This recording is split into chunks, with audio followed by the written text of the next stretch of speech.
Road మధ్యలో car ఆపుకుంటావు, road మధ్యలో. అలా కాదు బ్రదర్, నేను చెప్పే ఏం పేరు నీ పేరు? నీకు గుద్దాలదం అంటే నువ్వు చెప్పిన విను, చక్కగా మాట్లాడు. ముస్లిం ఏం మాట్లాడుతున్నావు? తమాషాలు చేస్తున్నావా?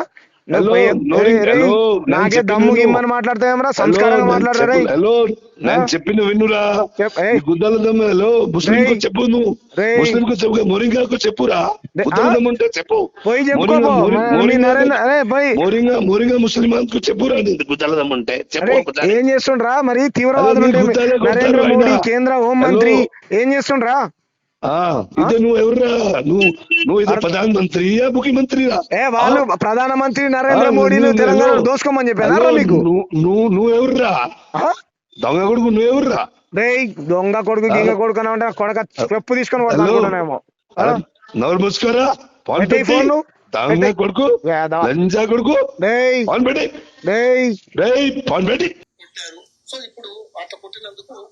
ఇది కాకుండా తెలంగాణ శ్యామ్ మీద వాడు మార్వాడు కాల్ చేసి నేను గోరక్షణ సమితి అని చెప్పి శ్యామ్ ఆడియో రికార్డ్ చేసిండు, బెదిరిస్తున్నాడు. చంపుతాం. ఎవడరా నువ్వు చంపడానికి వచ్చినావు తెలంగాణకి?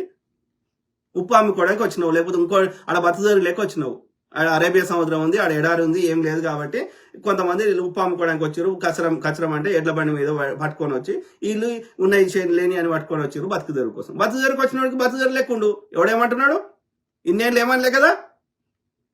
దొంగ ముండా కొడుకులు అభివృద్ధి కానియారు, ఒకటి ఏం చేయనియారు. నేను ఎంఐఎంని ఓడిమెచ్చుకుంటున్నా, ఎంఐఎం తిడతలేం. వాడు తడి చెత్త నువ్వు పొడి చెత్త అని తిడతానే ఉన్నాం కదా, వాడిని ఎవడు మెచ్చుకున్నారా? కాంగ్రెస్ అయితే వాళ్ళకి ముస్లింల కోసం అంతా అభ్యున్నతి ఫేవర్ చేస్తే కాంగ్రెస్, ఎంఐఎం ఉన్నప్పుడు కాంగ్రెస్ 70 ఏళ్ళు పరిపాలించినప్పుడు ఎంఐఎం ఒక 7 సీట్లకే పరిమితం, ఓల్డ్ సిటీకి. అర్థమైందా? నీ బీజేపీ వచ్చినాక వాడు జాతీయ పార్టీ అయిండు, వాడు అధికారికంగా చెప్పిండు. కాంగ్రెస్ ఉన్నప్పుడు వాని 2014 కంటే ముందు వాని మొత్తం ఆస్తి ఎంత ఎంఐఎం ఉంది? 5,000 కోట్లు. ఇవాళ 50,000 కోట్లకు అయింది. ఎట్లయితుంది? బీజేపీ ఏడ పోటీ చేస్తే ఎంఐఎం పోటీ చేస్తుంది.